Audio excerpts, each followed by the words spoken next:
참 말도 안 되는 일을 당했습니다. 75살에 이런 이야기를 하게 될 줄은 꿈에도 몰랐죠. 평생 명문여고에서 교직에 몸담고 교장까지 지냈던 사람이 말입니다. 그런데 세월 앞에서는 누구나 무력하나 봐요. 지난달에 대학병원에서 받은 진단서를 보면서 한참을 멍하니 앉아 있었어요.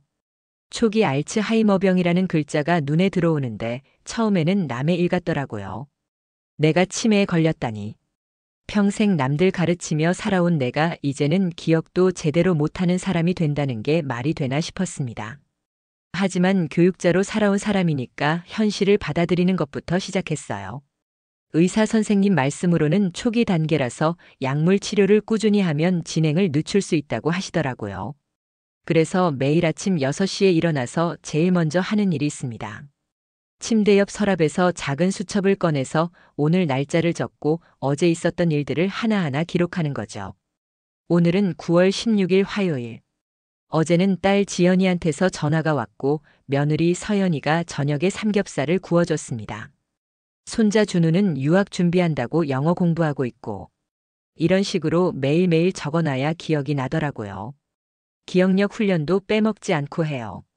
구구단 외우기, 시 암송하기, 어제 먹은 음식 되새기기.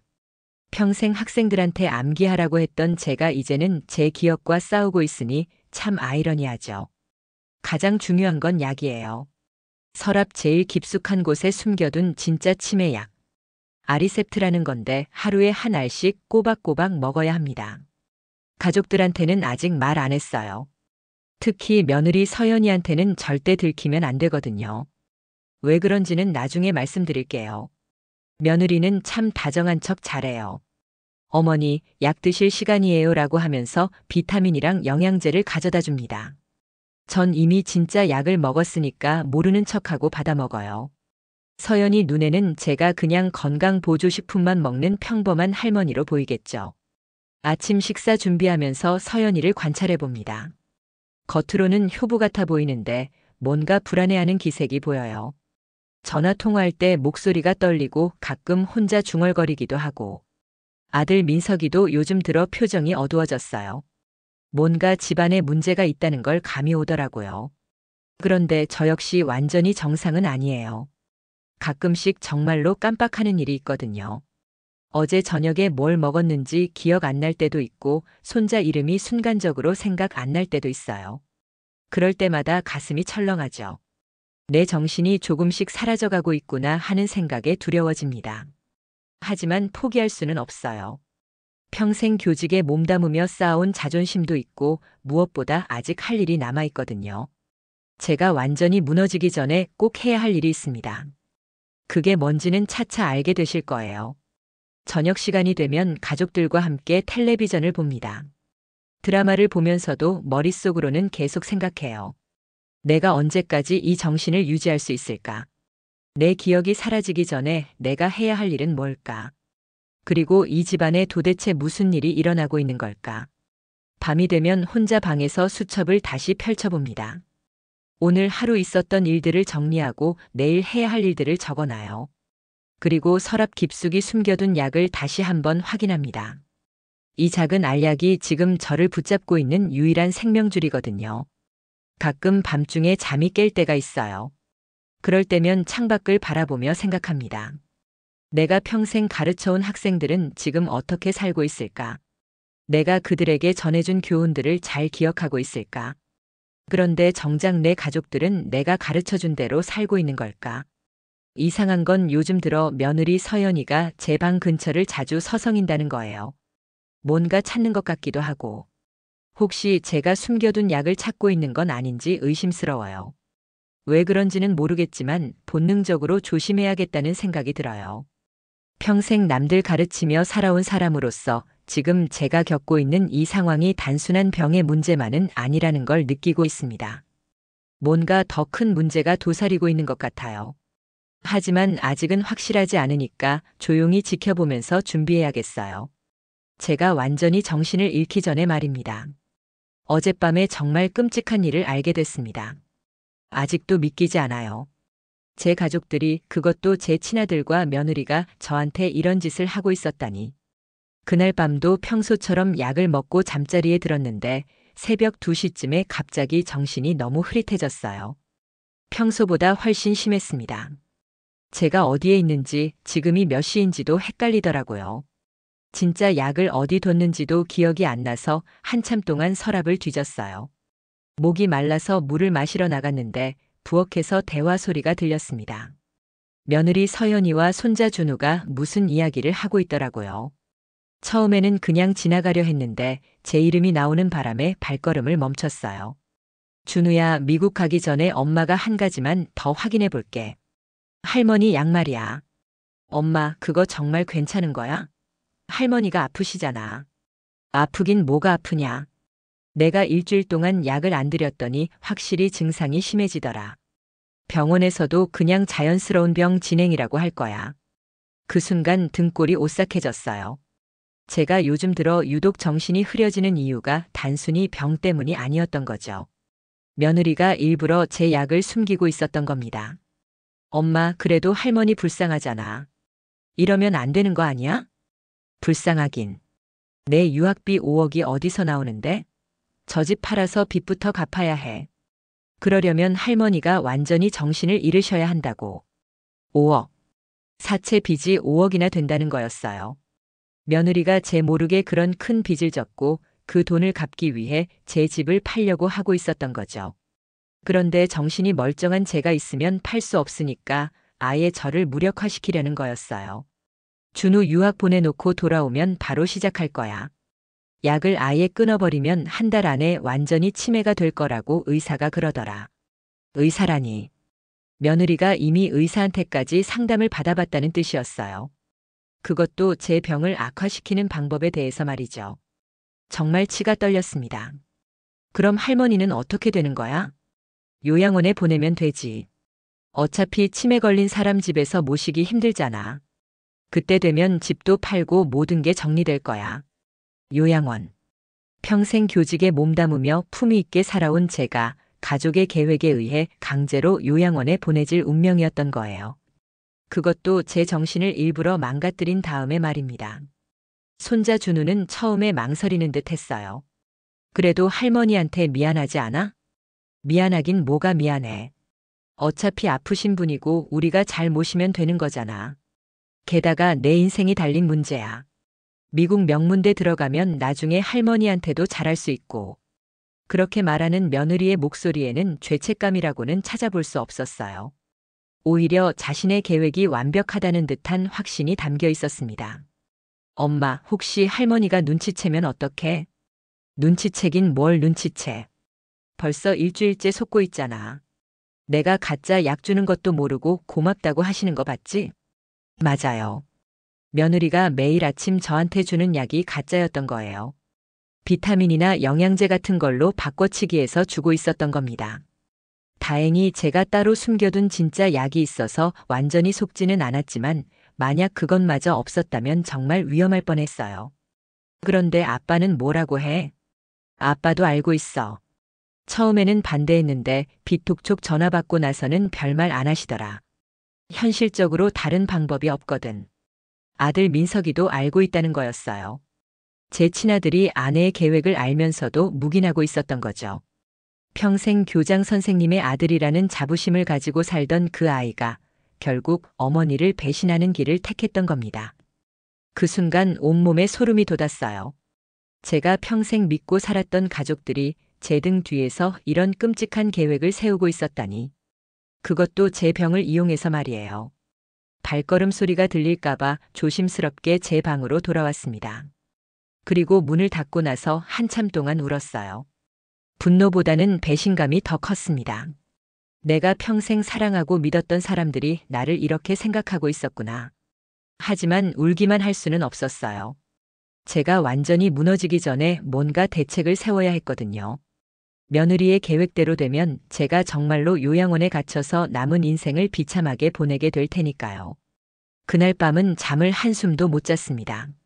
머릿속으로 온갖 생각이 다 들었어요. 어떻게 하면 이 상황에서 벗어날 수 있을까?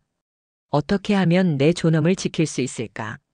그리고 이런 폐륜을 저지른 가족들에게 어떤 교훈을 줄 수 있을까? 평생 교육자로 살아온 사람으로서 이번만큼은 제가 직접 나서서 가장 혹독한 수업을 해야겠다는 생각이 들었습니다.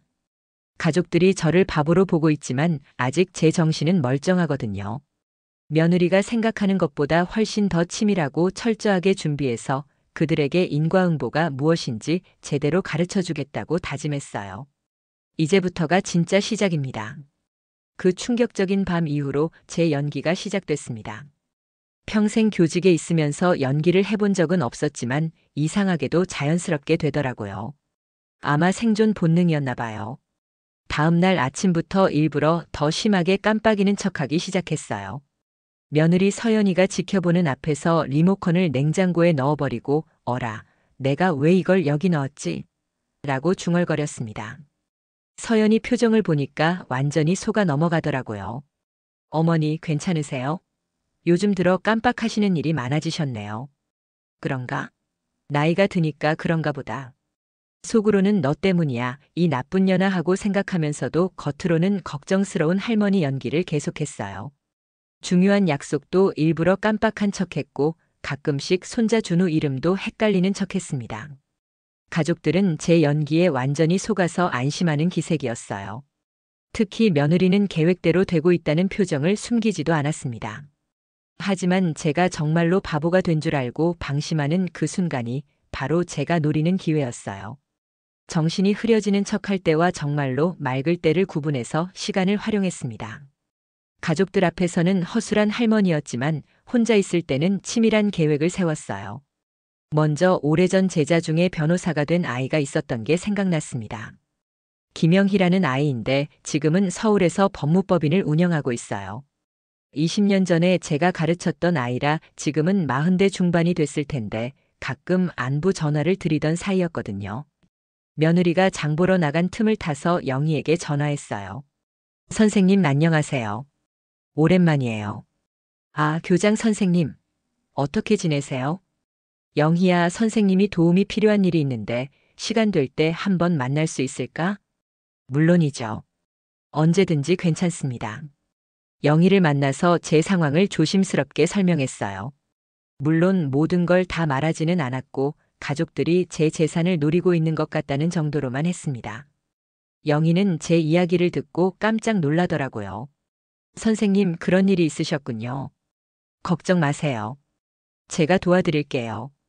영희가 제안한 방법은 간단했어요. 제 명의로 된 모든 재산을 미리 정리해두는 거였습니다. 집 매매 권한을 제가 직접 행사할 수 있도록 법적 절차를 밟아두고 필요하면 언제든지 실행할 수 있게 준비해두는 거죠. 선생님께서 정신이 온전하실 때 모든 걸 정리해두시면 나중에 누구도 함부로 건드릴 수 없어요.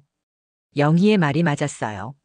지금 제가 치매 초기라고 해도 아직은 법적으로 판단 능력이 있다고 인정받을 수 있거든요. 하지만 시간이 지나서 증상이 심해지면 그때는 가족들이 후견인이 되어서 제 재산을 마음대로 처분할 수 있게 되죠. 며느리는 바로 그걸 노리고 있었던 거예요. 제 정신이 완전히 나빠질 때까지 기다렸다가 그때 법적으로 무력한 상태가 된 저를 이용해서 집을 팔아버리려는 거였습니다. 하지만 제가 먼저 수를 둔다면 이야기가 달라지죠. 정신이 멀쩡할 때 미리 모든 걸 정리해두면 며느리의 계획은 완전히 물거품이 되는 거예요. 집에 돌아와서는 다시 치매 연기를 계속했어요. 저녁 준비를 도와주겠다고 나섰다가 소금을 설탕통에 넣어버리고 어머, 내가 왜 이랬지? 하면서 당황하는 척했습니다. 며느리는 그런 제 모습을 보고 완전히 안심하고 있었어요. 어머니 괜찮으세요? 나이 드시면 누구나 그런 실수할 수 있어요.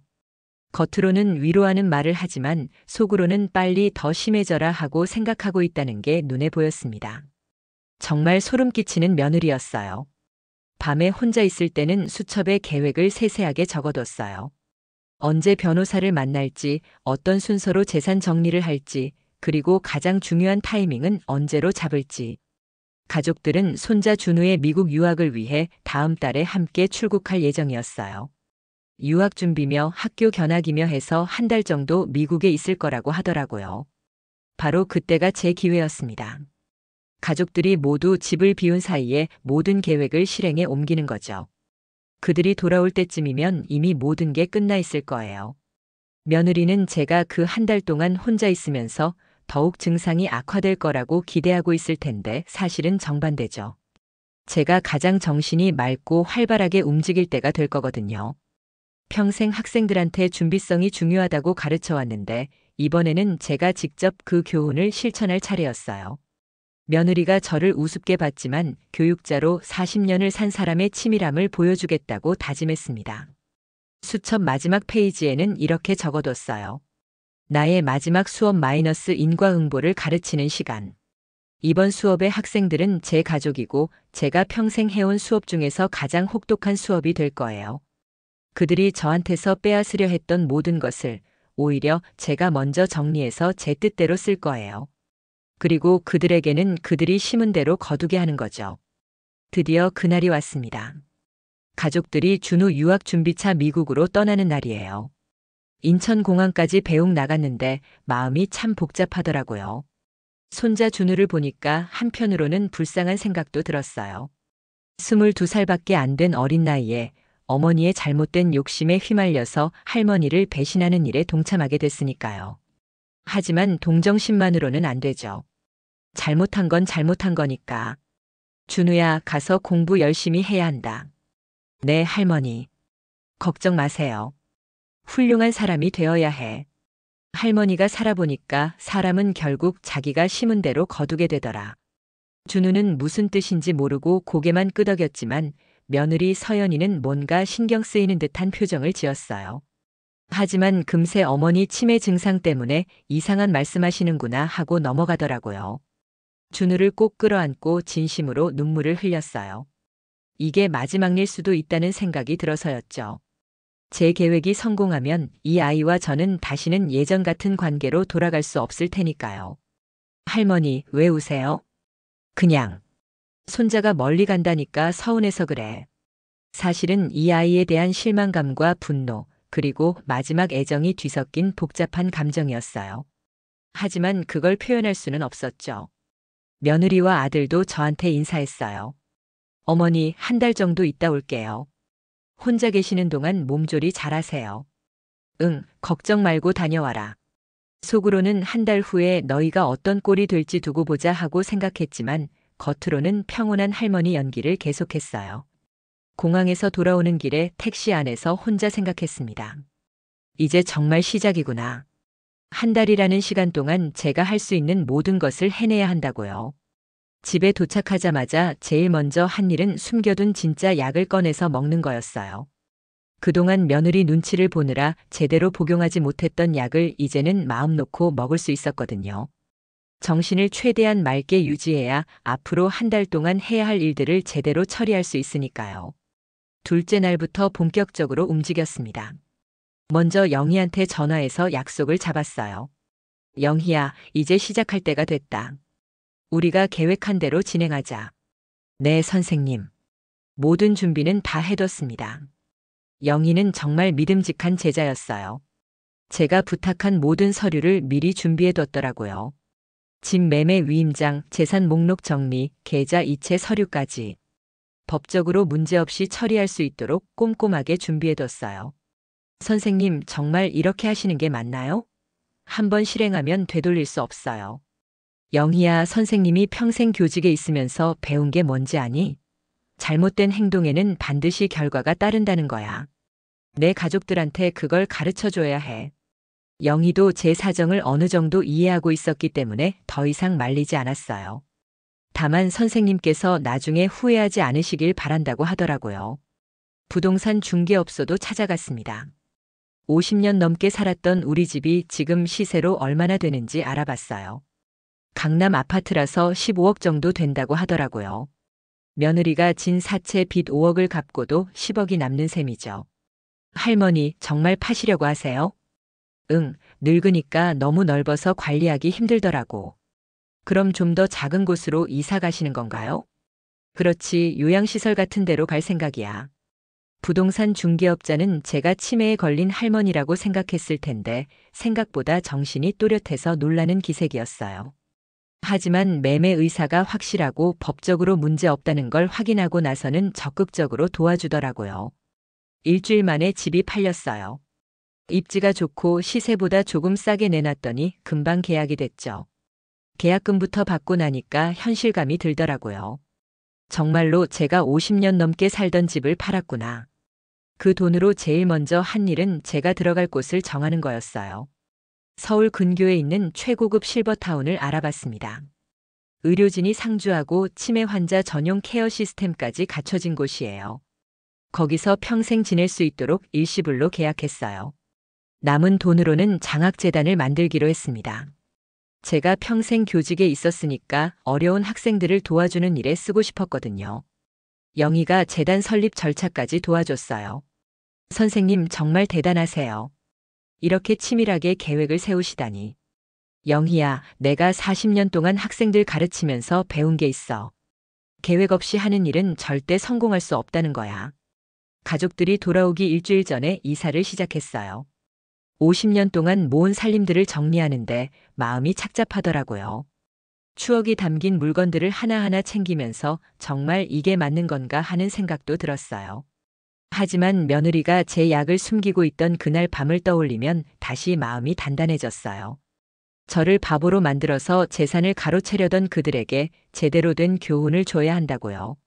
마지막 날에는 중요한 서류들을 모두 태웠어요. 제 치매 진단서, 약 처방전, 병원 기록들까지. 며느리가 제 병을 이용하려던 모든 증거를 없애버린 거죠. 이제는 제가 정말로 치매인지 아닌지 누구도 증명할 수 없게 됐어요. 그리고 마지막으로 편지를 썼습니다. 붓으로 정성스럽게 써내려간 편지를 거실 테이블 한가운데 놔뒀어요. 사랑하는 가족들에게. 너희가 바라던 대로 나는 모든 것을 잊고 떠난다. 나의 기억과 함께 나의 모든 재산도 사라질 것이다. 이것이 너희에게 주는 마지막 수업이다. 인생은 자신이 심은 대로 거두는 것임을 명심하거라. 편지를 다 쓰고 나니까 후련했어요. 평생 남을 가르치며 살았던 교육자로서의 마지막 임무를 다한 것 같았거든요. 이제 가족들이 돌아와서 이 편지를 읽고 어떤 반응을 보일지, 그리고 그들이 저지른 일의 결과를 어떻게 받아들일지 지켜볼 일만 남았어요. 문을 닫고 나서면서 뒤돌아보지 않았습니다. 이제는 새로운 인생이 시작되는 거니까요. 가족들이 떠나고 나서 본격적으로 계획을 실행하는 동안 제가 가장 힘들었던 건 바로 제 자신과의 싸움이었어요.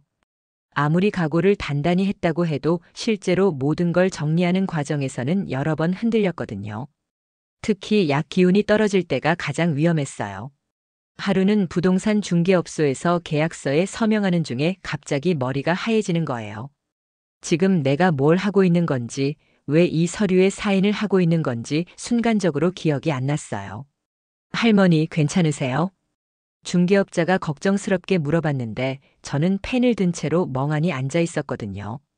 그 순간 정말 패닉이 왔어요. 이러다가 정말로 치매가 심해져서 계획을 완수하지 못하는 건 아닌가 하는 생각이에요. 다행히 가방에서 수첩을 꺼내서 나의 마지막 수업이라고 적어둔 메모를 보고 나서야 겨우 정신을 차렸어요. 아, 맞다. 내가 지금 가족들한테 교훈을 주기 위해서 이 일을 하고 있구나. 죄송해요. 잠깐 딴 생각을 했네요. 그렇게 말하고 다시 서명을 완료했지만 그날 밤에는 정말 무서웠어요. 제 병이 생각보다 빨리 진행되고 있는 건 아닌가 하는 불안감이 들었거든요. 그래서 더욱 서둘러야 했어요. 시간이 얼마 남지 않았다는 걸 몸으로 느끼고 있었으니까요. 매일 약을 빠뜨리지 않고 챙겨 먹으면서도 언제 또 정신이 흐려질지 모른다는 두려움 속에서 하루하루를 보냈어요. 가장 힘든 순간 중 하나는 집안 정리를 할 때였어요. 50년 넘게 모아둔 물건들을 하나씩 정리하는데 그 안에 담긴 추억들이 너무 많았거든요. 남편과 신혼 때 같이 찍은 사진, 아이들 어릴 때 그린 그림, 제가 교장 시절에 받은 상장들. 하나하나 다 소중한 것들이었는데 이제는 다 버려야 하는 거죠. 특히 준우가 초등학교 때 저한테 써준 편지를 발견했을 때는 정말 눈물이 났어요. 할머니 사랑해요. 할머니가 세상에서 제일 좋아요라고 어린아이 글씨로 적어둔 편지였거든요. 그때는 정말 순수했던 아이가 지금은 할머니를 속이는 일에 동참하고 있다니. 얼마나 마음이 아프던지. 그 편지를 보고 한참을 울었어요. 하지만 울기만 할 수는 없었죠. 제가 지금 이런 선택을 하게 된 이유를 다시 한번 떠올렸어요.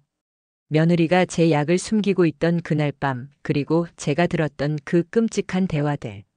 어차피 아프신 할머니, 우리가 잘 모시면 되는 거잖아. 준우가 했던 그 말이 다시 귀에 들렸어요. 그 순간 마음이 다시 단단해졌습니다. 아니야, 이 아이들은 정말로 교훈을 받아야 해. 변호사 영희와 만날 때도 몇 번 위험한 순간이 있었어요. 법적 절차를 설명해 주는데 갑자기 무슨 말인지 이해가 안 되는 거예요. 머릿속이 하얗게 되면서 영희가 하는 말이 외국어처럼 들렸어요. 선생님, 혹시 피곤하세요? 오늘은 여기서 마무리하고 다음에 다시 만날까요? 아니야, 영희야. 지금 해야 해. 시간이 없어. 저는 간절한 마음으로 영희한테 부탁했어요. 제가 정신을 잃기 전에 모든 걸 끝내야 한다고요. 영희도 제 상황을 이해하고 최대한 빠르게 처리해줬어요. 은행에서 계좌 정리할 때도 마찬가지였어요. 갑자기 제 통장 비밀번호가 기억 안 나는 거예요. 분명히 남편 생일로 만들어뒀는데 그 날짜가 순간적으로 생각이 안 났어요. 할머니, 천천히 생각해 보세요. 은행 직원이 친절하게 말해줬지만 저는 식은땀이 나고 있었어요. 이러다가 모든 계획이 무너지는 건 아닌가 하는 생각이에요. 다행히 몇 분 후에 기억이 났지만 그때의 공포감은 잊을 수가 없어요. 제 기억이 언제 어떻게 사라질지 모른다는 두려움 속에서 매 순간을 보내야 했거든요. 그래서 더욱 꼼꼼하게 수첩에 모든 걸 기록해뒀어요. 해야 할 일들의 순서, 중요한 전화번호들, 계좌 정보들까지. 혹시라도 기억을 잃더라도 수첩만 보면 다시 떠올릴 수 있도록 말이에요. 장학재단 설립할 때는 정말 뿌듯했어요. 제가 평생 교직에 몸담았던 보람을 느낄 수 있었거든요. 어려운 형편의 학생들이 공부할 수 있도록 도와주는 재단을 만드는 거니까 저로서는 가장 의미 있는 일이었어요. 선생님, 이렇게 큰 기부를 해주시니 정말 감사합니다.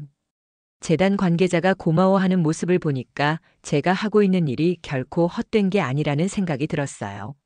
적어도 제 재산이 며느리의 사치와 허영에 쓰이는 것보다는 훨씬 의미 있는 곳에 쓰이게 되는 거니까요. 마지막 일주일은 정말 시간과의 경주였어요. 가족들이 돌아오기 전에 모든 흔적을 지워야 했거든요. 병원 기록들을 가져다가 모두 태우고 제가 치매라는 증거가 될 만한 모든 것들을 없앴어요. 그 과정에서도 몇 번 정신이 흐려졌어요. 뭘 태우고 있는 건지, 왜 이런 일을 하고 있는 건지 갑자기 혼란스러워지는 거예요. 하지만 그럴 때마다 수첩의 메모를 보고 다시 마음을 다잡았어요. 나의 마지막 수업. 가족들에게 인과응보를 가르치는 시간. 이 문장만 봐도 제가 왜 이런 선택을 했는지 다시 떠올릴 수 있었어요. 그리고 끝까지 포기하지 않고 계획을 완수할 수 있었죠. 가족들이 돌아오기 사흘 전 드디어 이사업체가 와서 마지막 짐들을 가져갔어요. 50년 넘게 정들었던 집이 텅 비니까 정말 서글프더라고요. 하지만 동시에 후련한 마음도 들었어요. 이제 정말 모든 게 끝나가는구나. 마지막 날 밤에는 혼자서 빈집에서 시간을 보냈어요. 바닥에 이불 하나 깔고 누워서 천장을 바라보면서 생각했어요. 내가 지금까지 한 일이 정말 옳은 일이었을까? 솔직히 말하면 후회도 됐어요. 특히 손자 준우 생각을 하면 마음이 아팠거든요. 그 아이는 아직 어린데 어른들의 잘못에 휘말려서 이런 결과를 맞게 되는 거잖아요. 하지만 다시 생각해 보니까 그 아이도 분명히 선택할 기회가 있었어요. 며느리가 제 약을 숨기는 계획을 말했을 때 할머니 불쌍하잖아라고 말했지만 결국은 자신의 이익을 택했거든요. 22살이면 충분히 옳고 그름을 판단할 수 있는 나이예요. 그런데도 할머니의 고통보다 자신의 유학이 더 중요하다고 생각했다면 그건 분명히 잘못된 거죠. 새벽이 돼서야 겨우 잠이 들었는데 꿈에서 남편이 나타났어요. 돌아가신 지 10년이 넘었는데도 꿈에서는 살아있을 때 모습 그대로였어요. 여보, 정말 이렇게 하는 게 맞나? 당신이라면 어떻게 했을 거예요? 글쎄, 나도 잘 모르겠어. 하지만 우리 아들이 그런 아이는 아니었는데. 그래요, 민석이는 원래 착한 아이였어요. 하지만 지금은 달라졌어요. 아내 편을 들어서 어머니를 배신하는 길을 택했거든요. 꿈속에서도 남편과 한참 이야기했어요. 남편은 끝까지 그래도 가족인데라고 말했지만 저는 마음을 바꾸지 않았어요. 이미 돌이킬 수 없는 강을 건넌 거니까요. 아침에 일어나서 제일 먼저 한 일은 중요한 서류들을 마저 정리하는 거였어요. 치매 진단서, 병원 처방전, 의료진과 주고받은 모든 기록들을 가져다가 마당에서 태웠어요. 불길이 올라가면서 서류들이 제가 되는 걸 보니까 정말로 과거의 윤혜정이 사라지는 것 같았어요. 이제는 누구도 제가 치매에 걸렸다는 걸 증명할 수 없게 됐어요. 며느리가 그렇게 악용하려고 했던 제 병이 이제는 아무도 모르는 비밀이 된 거죠. 제가 정신이 멀쩡해서 모든 계획을 세웠는지 아니면 정말로 치매에 걸려서 이상한 행동을 한 건지 그 누구도 알 수 없게 됐어요. 마지막으로 편지를 썼어요. 평생 붓글씨를 써온 솜씨로 정성스럽게 한 글자 한 글자 써내려갔어요. 사랑하는 가족들에게. 너희가 바라던 대로 나는 모든 것을 잊고 떠난다. 그동안 너희는 내가 치매에 걸렸다고 생각하며 나의 재산을 노렸겠지만 이제 그 재산은 영원히 너희 손에 닿지 않을 곳으로 갔다. 편지를 쓰면서도 손이 떨렸어요. 이게 정말 마지막이구나 하는 생각이 들어서요. 나의 기억과 함께 나의 모든 재산도 사라질 것이다. 집은 이미 팔렸고 그 돈은 모두 장학재단에 기부했다. 너희가 그렇게 갚고 싶어 했던 사채 빚은 너희가 직접 해결하거라. 이 부분을 쓸 때는 속이 시원했어요. 며느리가 제 재산으로 빚을 갚으려던 계획이 완전히 무너진 거니까요. 이것이 너희에게 주는 마지막 수업이다. 인생은 자신이 심은 대로 거두는 것임을 명심하거라. 너희가 나에게 한 일이 무엇인지 그리고 그 결과가 무엇인지 이제 깨닫게 될 것이다. 편지 마지막에는 이렇게 적었어요. 나는 이제 새로운 곳에서 평온한 노년을 보낼 것이다. 너희를 용서하지는 않지만 그렇다고 원망하지도 않겠다. 다만 이 교훈을 통해 너희가 더 나은 사람이 되기를 바랄 뿐이다. 편지를 다 쓰고 나서 거실 테이블 한가운데 놔뒀어요. 가족들이 돌아와서 제일 먼저 보게 될 곳이에요. 그리고 마지막으로 집안을 한 바퀴 돌았어요. 아들 민석이와 며느리 서연이가 쓰던 방, 손자 준우의 방, 그리고 제가 50년 넘게 잠들었던 안방까지. 각 방마다 추억이 있었지만 이제는 다 놓아줘야 할 때가 됐어요. 더 이상 미련을 가져봤자 소용없으니까요. 현관문을 나서기 전에 마지막으로 뒤돌아봤어요. 빈집이 너무 쓸쓸해 보였지만 동시에 깔끔하게 정리된 느낌도 들었어요. 마치 제 인생도 이렇게 깔끔하게 정리되는 것 같았어요. 택시를 타고 새로운 보금자리로 향하면서 생각했어요. 이제 정말 새로운 인생이 시작되는 거구나. 과거의 윤혜정은 여기서 끝나고 앞으로는 아무에게도 속지 않고 당당하게 살아갈 거야. 며느리는 제가 치매에 걸린 무력한 할머니라고 생각했지만 사실은 제가 모든 걸 계획하고 실행한 거였어요. 마지막까지 저를 얕봤다가 제대로 당한 거죠. 이제 가족들이 어떤 반응을 보일지 그리고 그들이 저지른 일의 결과를 어떻게 받아들일지 지켜볼 일만 남았어요. 하지만 저는 이미 안전한 곳에 있으니까 더 이상 두려울 게 없었어요. 가족들이 미국에서 돌아온 건 제가 예상했던 것보다 하루 빨랐어요. 준우의 유학 수속이 생각보다 빨리 끝났다고 하더라고요. 하지만 저는 이미 모든 준비를 마쳤으니까 전혀 당황하지 않았어요.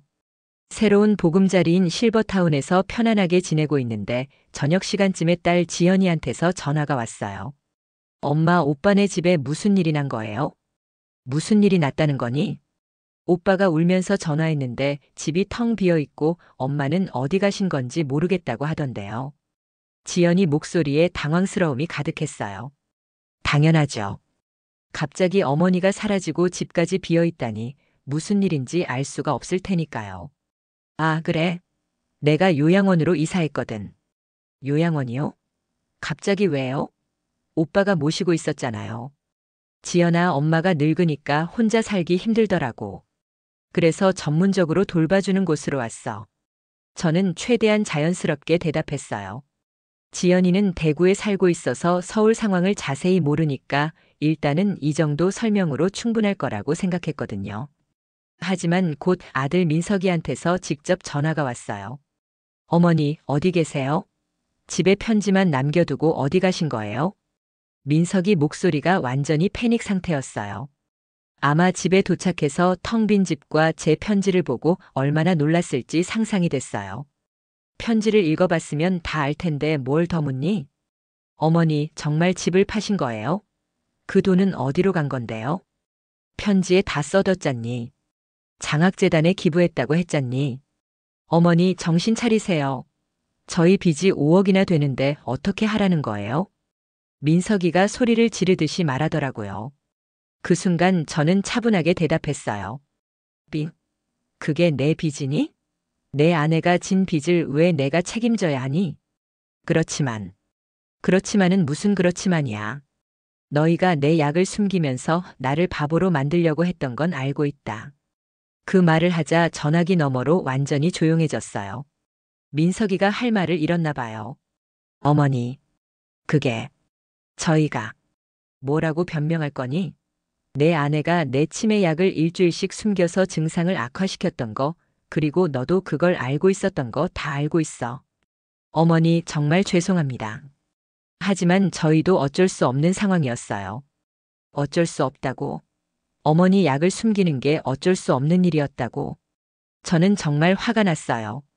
지금까지도 자신들이 한 일에 대해서 제대로 된 사과 하나 없이 변명만 늘어놓고 있으니까요. 그때 뒤에서 며느리 서연이 목소리가 들렸어요. 어머니와 직접 만나서 이야기해야겠어요. 어디 계신지 주소 좀 알려주세요.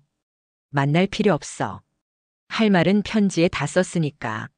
어머니 제발요. 저희가 정말 잘못했어요. 한 번만 만나주세요. 서연이 목소리에는 절박함이 섞여 있었어요. 아마 집이 팔린 걸 확인하고 완전히 패닉 상태가 됐나 봐요. 잘못했다는 건 알겠는데 이미 늦었어. 내가 몇 개월 동안 너희가 나한테 뭘 하고 있는지 다 지켜봤거든. 그럼 어머니는 정말 치매가 아니신 거예요? 민석이가 떨리는 목소리로 물어봤어요. 치매가 맞아. 하지만 너희가 생각한 것만큼 바보는 아니었지. 너희가 내 약을 숨기는 걸 알고 있었으니까 따로 약을 구해서 먹고 있었거든. 그 말을 듣고 전화기 너머로 며느리가 소리를 지르는 게 들렸어요. 그럼 지금까지 저희를 속이신 거예요? 속였다고? 너희가 먼저 나를 속였잖아. 가짜 약을 주면서 진짜 약인 척 했으면서. 이때쯤 되니까 손자 준우도 전화를 받더라고요. 할머니 정말 죄송해요. 저희가 너무 잘못했어요. 준우야, 너도 알고 있었지? 엄마가 할머니 약을 숨기고 있다는 거. 네. 하지만은 없어. 너도 공범이야. 22살이나 됐으면서 옳고 그름을 판단하지 못했니? 준우는 아무 말도 하지 못했어요. 변명할 말이 없었나 봐요. 그때 갑자기 전화기 너머로 다른 사람 목소리가 들렸어요. 돈 언제 갚을 거야? 약속 시간 지났는데? 사채업자였나 봐요. 가족들이 미국에서 돌아온 걸 알고 바로 찾아온 모양이에요. 며느리가 당황한 목소리로 말했어요. 지금 가족 통화 중이니까 잠깐만 기다려주세요. 기다리긴 뭘 기다려. 일주일 전에 갚기로 했잖아. 집 팔았다며? 그 돈 어디 있어? 그 순간 민석이가 전화로 말했어요. 어머니 정말 제발요. 저희 다 죽게 생겼어요. 한 번만 도와주세요. 죽게 생겼다고? 그럼 경찰서에 가서 도움을 요청하든지 법적인 절차를 밟아봐. 내가 왜 너희 빚을 갚아줘야 하니? 사실 그 순간에는 저도 조금 마음이 흔들렸어요. 아무래도 제 피부치들이니까 정말 위험한 상황에 처하면 어쩌나 하는 생각이 들었거든요. 하지만 금세 마음을 다잡았어요. 제가 지금 마음이 약해지면 그동안 준비했던 모든 게 의미가 없어지거든요. 민서가 내가 평생 교장 선생님 아들이라고 자랑스러워했잖니. 그럼 지금이라도 떳떳하게 해결해봐. 어머니 재산에 의존하지 말고. 전화기 너머로 사채업자들과 가족들이 실랑이 하는 소리가 계속 들렸어요. 서연이가 울면서 사정하는 소리, 민석이가 어쩔 줄 몰라 하는 소리, 준우가 겁에 질린 목소리로 뭔가 말하는 소리. 그 모든 소음을 들으면서 저는 창밖 노을을 바라봤어요. 참 평화로운 풍경이었어요. 제가 지금 이 안전한 곳에 있다는 게 얼마나 다행인지 모르겠더라고요. 어머니, 정말 마지막으로 한 번만 부탁드려요. 저희가 이렇게 될 줄 정말 몰랐어요. 몰랐다고? 내 약을 숨기면서 나를 바보로 만들려고 했으면서 그 결과를 몰랐다고? 전화를 끊기 전에 마지막으로 한 말씀을 드렸어요. 너희들한테 마지막으로 해줄 말이 있어. 지금까지 내가 너희를 얼마나 사랑했는지, 그리고 너희가 그 사랑을 어떻게 배신했는지 잘 생각해봐. 이게 바로 너희가 받아야 할 교훈이야. 전화를 끊고 나니까 정말 후련했어요. 드디어 모든 게 끝났구나 하는 생각이 들었거든요. 전화를 끊고 나서 한동안 조용히 앉아 있었어요. 창밖으로 보이는 노을이 정말 아름다웠거든요. 여기는 서울 근교의 최고급 실버타운이라서 주변 경치가 참 좋아요. 산과 들이 한눈에 보이고 공기도 맑고 제가 평생 살았던 강남 아파트보다 훨씬 평화로운 곳이에요. 의료진이 24시간 상주하고 있어서 제 치매 증상 관리도 전문적으로 받을 수 있고요. 무엇보다 아무도 저를 속이거나 이용하려 들지 않으니까 마음이 편해요. 저녁 식사 시간이 되어서 식당으로 내려갔어요. 여기 계신 다른 어르신들과 함께 식사하면서 이런저런 이야기를 나누는데 다들 인생 경험이 풍부한 분들이라 대화가 재미있어요. 윤 선생님은 어떻게 여기 오시게 됐어요? 옆자리에 앉으신 박 여사님이 물어보시더라고요. 이분은 전직 간호사 출신이라서 의료 쪽 이야기를 자주 하세요. 가족들과 좀 복잡한 일이 있어서요. 아, 그러시구나. 요즘 그런 분들이 많으세요. 자식들이 부모 재산만 노리고. 박 여사님 말씀이 딱 맞더라고요. 여기 계신 분들 중에 저와 비슷한 사연을 가진 분들이 꽤 계세요. 다만 저처럼 미리 대비해서 온 경우는 드물고 대부분은 이미 당한 다음에 오시는 경우가 많다고 하더라고요. 식사를 마치고 방으로 돌아와서 하루 일과를 정리하고 있는데 딸 지연이한테서 또 전화가 왔어요. 엄마, 오빠네 상황이 정말 심각한 것 같아요. 경찰서에서 연락이 왔다고 하던데요. 경찰서에서? 네, 올케 언니가 엄마 치매 약을 고의로 숨겼다고 해서 조사받고 있다고 해요. 이게 다 어떻게 된 일이에요? 지연이 목소리에 당황과 걱정이 섞여 있었어요.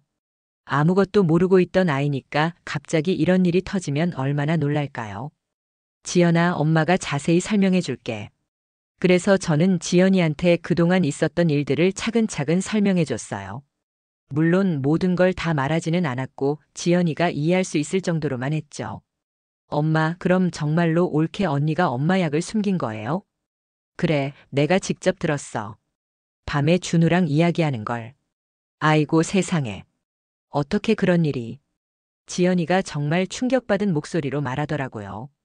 그래서 엄마가 미리 대비를 한 거야. 그들이 계획하고 있던 일이 무엇인지 알았으니까. 그럼 집 파신 것도? 맞아. 그들이 내 재산을 노리고 있다는 걸 알았으니까 먼저 정리한 거지. 지연이는 한참 동안 말이 없었어요. 아마 상황을 정리하느라 시간이 필요했나 봐요.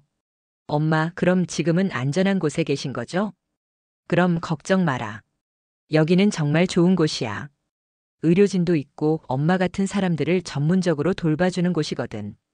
다행이에요. 그런데 오빠네는 어떻게 되는 거예요? 그건 그들이 알아서 해결해야 할 문제야. 엄마가 개입할 일이 아니고. 지연이와 통화를 마치고 나서 창가에 앉아 노을을 다시 바라봤어요. 정말 아름다운 풍경이었어요. 이런 평화로운 곳에서 남은 인생을 보낼 수 있다는 게 얼마나 감사한지 모르겠더라고요.